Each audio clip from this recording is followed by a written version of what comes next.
भारत पाकिस्तान तनाव के बाद में सीज फायर हो गया। दोनों देशों की तरफ से सीज फायर का पालन किया जा रहा है। सेना का कहना है कि एलओसी और आईबी यानी कि इंटरनेशनल बॉर्डर में पूरी तरह से शांति है। इस पूरे विवाद में एक बात जो बिल्कुल शीशे की तरह साफ हो जाती है वो ये है कि दो मुल्कों के विवाद में तीसरा मुल्क सिर्फ और सिर्फ अपना हित खोजता है।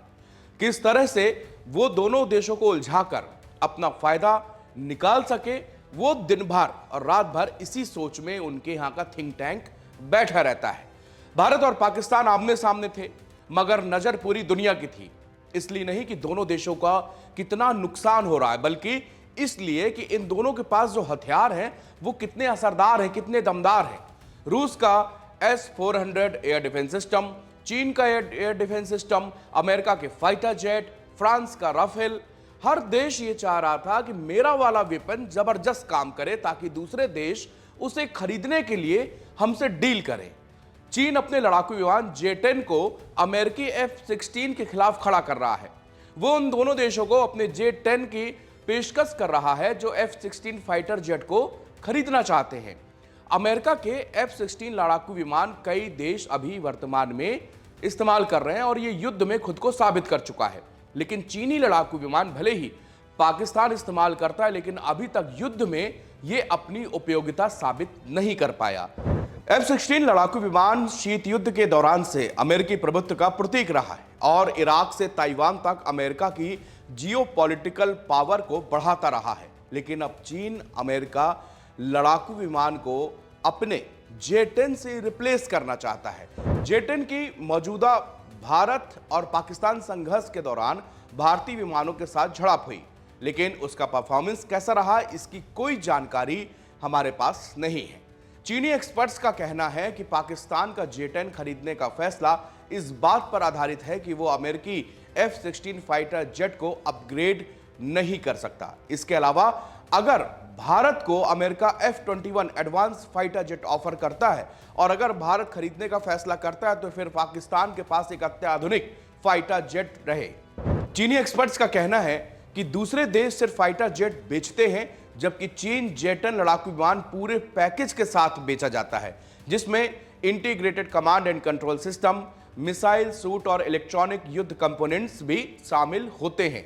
J-10 फाइटर जेट की क्षमता कितनी है, आइए जानते हैं। चीनी कंपनी चेंगदू एयरक्राफ्ट कॉरपोरेशन ने J-10 फाइटर जेट को बनाया है। इसे पश्चिमी देशों की मीडिया अक्सर विग्रस ड्रैगन कहकर संबोधित करती है। यह एक मल्टी रोल फाइटर जेट है जिसने 1998 में पहली बार उड़ान भरी थी। इसके बाद 2005 में इसे चीन के एयरफोर्स में शामिल किया गया। इसका डिजाइन काफी हद तक अमेरिकी F-16 और इजराइल की लावी से प्रेरित है। माना जाता है कि इजरायली लावी के डिजाइन और टेक्नोलॉजी की चोरी करके इसको बनाया गया है, क्योंकि एक वक्त लावी प्रोजेक्ट पर चीन और इजराइल ने कुछ महीनों तक एक साथ काम किया था। J-10 फाइटर जेट के कई वेरिएंट हैं। एक बेसिक वर्जन जिसमें सिर्फ हवा से हवा तक मार करने की क्षमता है, J-10B, जिसमें AESA रडार, इंफ्रारेड सर्च और ट्रैक यानी कि IRST, रैम कंपोनेंट एंड तीसरा है J-10C, सबसे एडवांस वर्जन है जिसमें AESA radar, hypersonic air to air missile, PL-15 precision guided mission यानी कि PGM क्षमता और इंडिजिनस WS-10 इंजन है।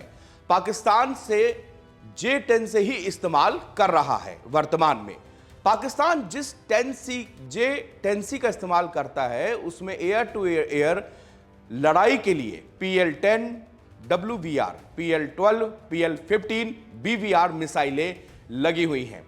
आकाश से जमीन ठिकानों पर हमला करने के लिए ये laser guided bomb GPS bombs है, जिसकी स्पीड 2.2 मैक यानी कि करीब 2700 किलोमीटर प्रति घंटे का होने का दावा किया जाता है।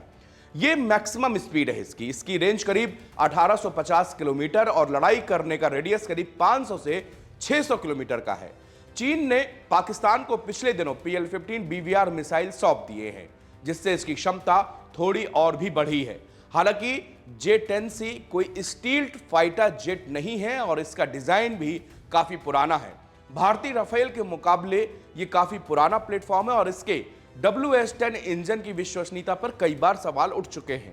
इसकी एक यूनिट की कीमत करीब 35 से 45 मिलियन डॉलर के करीब होती है, इसलिए पाकिस्तान जैसे गरीब देश इसे खरीद पाते हैं।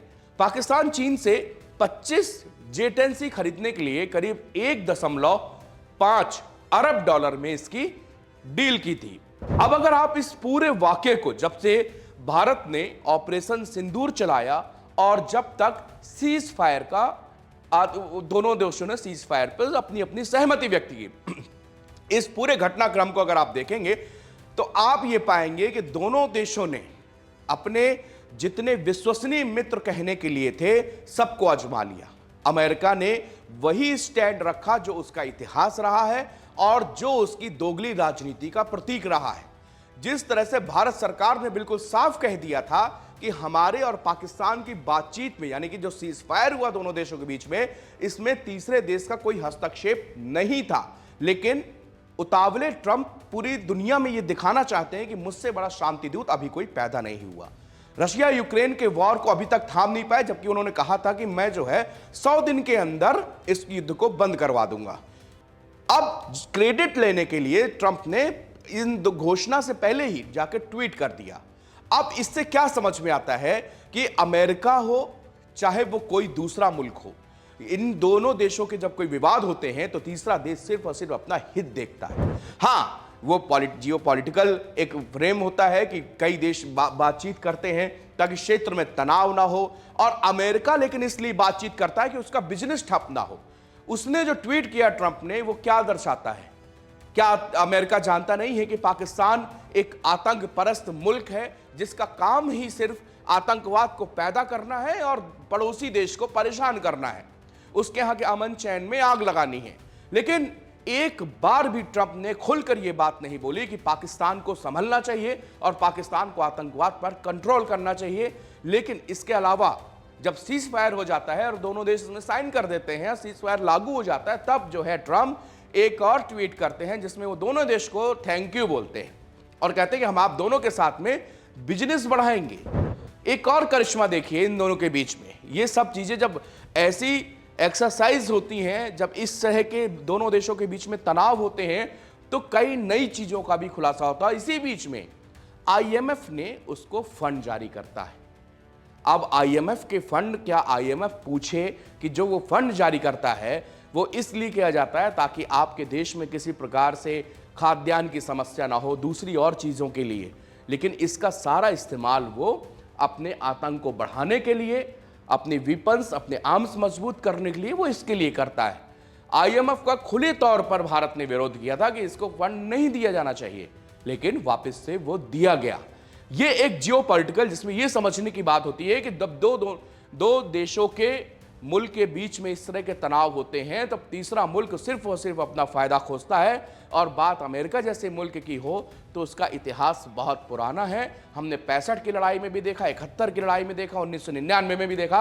अमेरिका हमेशा और हमेशा अपना हित साधता है। इनका राष्ट्रपति कोई भी हो, चेहरा बदल जाता है, लेकिन इनकी नीति एक ही है और वो नीति यही है कि युद्ध करो, वेपन्स खरीदो, उनके देश का व्यापार बढ़ाओ। शुक्रिया।